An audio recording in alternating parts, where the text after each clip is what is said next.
ಇದೇ ವಾರ ಮೋದಿ ಸಚಿವ ಸಂಪುಟ ಪುನರ್ರಚನೆಯಾಗಲಿದೆ. 7 ಸಚಿವರು ಹೊರಕ್ಕೆ ಬರ್ತಾರೆ, 5 ಮಂದಿ ಹೊಸಬರಿಗೆ ಅವಕಾಶ ಸಿಗುತ್ತೆ. ಒಬ್ಬರಲ್ಲ ಇಬ್ಬರಲ್ಲ ಖಾತೆ ಬದಲಾವಣೆ ಸಂಭಾವನೆ ಕೂಡ ಇರುವಂಥದ್ದು. ಯಾರೆಲ್ಲ ಬದಲಾಗ್ತಾರೆ ಅಂತ ನೋಡೋದಾದ್ರೆ ಇದು ನಿಮ್ಮ ಅಶ್ವವೇಗ ನ್ಯೂಸ್ನಲ್ಲಿ ಬಿಗ್ ಅಪ್ಡೇಟ್. ಇದೇ ವಾರ ಮೋದಿ ಸಚಿವ ಸಂಪುಟ ಪುನರ್ರಚನೆಯಾಗಲಿದೆ. 7 ಸಚಿವರು ಹೊರಕ್ಕೆ ಬರ್ತಾರೆ, 5 ಮಂದಿ ಹೊಸಬರಿಗೆ ಅವಕಾಶ ಸಿಗುತ್ತಾ? ಒಬ್ಬರಲ್ಲ ಇಬ್ಬರ ಖಾತೆ ಬದಲಾಗುತ್ತೆ. ಸಂಭಾವ್ಯರು ಯಾರೆಲ್ಲ ಇದ್ದಾರೆ? ನಿಮ್ಮ ಅಶ್ವವೇಗ ನ್ಯೂಸ್ನಲ್ಲಿ ಬಿಗ್ ಎಕ್ಸ್ಕ್ಲೂಸಿವ್ ಇದು. ಕೇಂದ್ರ ಸರ್ಕಾರದ ಸಂಪುಟ ಪುನರ್ರಚನೆಯ ಚರ್ಚೆ ಈಗ ಜೋರಾಗಿ ನಡೀತಾ ಇದೆ. ನಿರ್ಮಲಾ ಸೀತಾರಾಮನ್ ಸೇರಿ ಇಬ್ಬರ ಖಾತೆ ಬದಲಾವಣೆ ಆಗಲಿದೆ. ನಿರ್ಮಲಾ ಸೀತಾರಾಮನ್ ಸೇರಿ ಇಬ್ಬರ ಖಾತೆ ಬದಲಾವಣೆ ಆಗುತ್ತೆ. ಈಗ ಇದೇ ವಾರ ಮೋದಿ ಸಚಿವ ಸಂಪುಟ ಪುನರ್ರಚನೆ ಆಗಲಿದೆ. ಸಚಿವ ಸಂಪುಟ ಪುನರ್ರಚನೆ ಈಗ ಬಹಳಷ್ಟು ಚರ್ಚೆಯನ್ನ ಹುಟ್ಟು ಹಾಕಿದೆ. 7 ಸಚಿವರು ಹೊರಕ್ಕೆ ಬರ್ತಾರೆ, 5 ಮಂದಿ ಹೊಸಬರಿಗೆ ಅವಕಾಶ ಇರುತ್ತೆ. ಒಬ್ಬರಲ್ಲ ಇಬ್ಬರ ಖಾತೆ ಬದಲಾಗುತ್ತೆ. ಸಂಭವ್ಯರು ಯಾರ್ಯಾರೆಲ್ಲ ಇದ್ದಾರೆ ಅಂತ ನಿಮ್ಮ ಅಶ್ವವೇಗ ನ್ಯೂಸ್ನಲ್ಲಿ ಬಿಗ್ ಎಕ್ಸ್ಕ್ಲೂಸಿವ್ ಬರುತ್ತೆ, ನೋಡ್ತಾ ಇರ್ಬೋದು.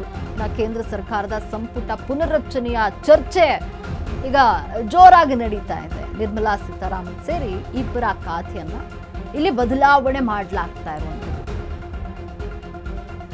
ಇದು ಅಶ್ವವೇಗ ನ್ಯೂಸ್ನ ಬಿಗ್ ಎಕ್ಸ್ಕ್ಲೂಸಿವ್. ಇದೇ ವಾರ ಮೋದಿ ಸಚಿವ ಸಂಪುಟದಲ್ಲಿ ಭರ್ಜರಿ ಸರ್ಜರಿ ನಡೆಯಲಿದೆ. 7 ಸಚಿವರು ಹೊರಕ್ಕೆ ಬರ್ತಾರೆ, 5 ಮಂದಿ ಹೊಸಬರಿಗೆ ಅವಕಾಶವನ್ನು ನೀಡಲಾಗ್ತಾ ಇದೆ. ಒಬ್ಬರಲ್ಲ ಇಬ್ಬರ ಖಾತೆ ಬದಲಾಗ್ತಾ ಇದೆ.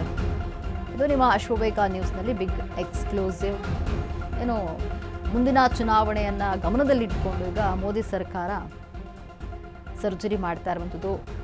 ಏನು ಮೋದಿ ಸಂಪುಟದಿಂದ ಔಟ್ ಯಾರಾಗ್ತಾರೆ ಅಂತ ನೋಡೋದಾದ್ರೆ ಜಾರ್ಜ್ ಕುರಿಯನ್ ಅಲ್ಪಸಂಖ್ಯಾತ ಮೀನುಗಾರಿಕೆಯ ಏನು ರಾಜ್ಯಸಭಾ ಅವಧಿ ಮುಗಿದಿದ್ದರಿಂದ ಈಗಾಗಲೇ ರಾಜೀನಾಮೆಯನ್ನು ಕೂಡ ನೀಡಿದ್ದಾರೆ.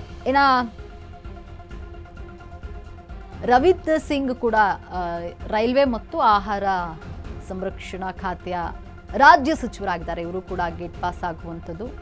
ಇನ್ನು ಹರ್ಷ ಮೆಹ್ಲೋತ್ ಅವರು ಕೂಡ ಈಗ ಖಾತೆಯಿಂದ ಔಟ್ ಆಗ್ತಾ ಇರುವಂಥದ್ದು. ಪಂಕಜ್ ಚೌಧರಿ ಇವರೆಲ್ಲರಿಗೂ ಗೇಟ್ ಪಾಸ್ ಸಿಗುವಂಥದ್ದು.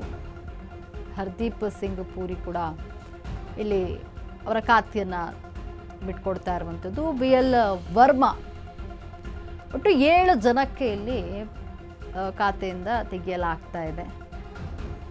7 ಜನ ಮೋದಿ ಸಂಪುಟದಿಂದ ಔಟ್ ಆಗಲಿದ್ದಾರೆ.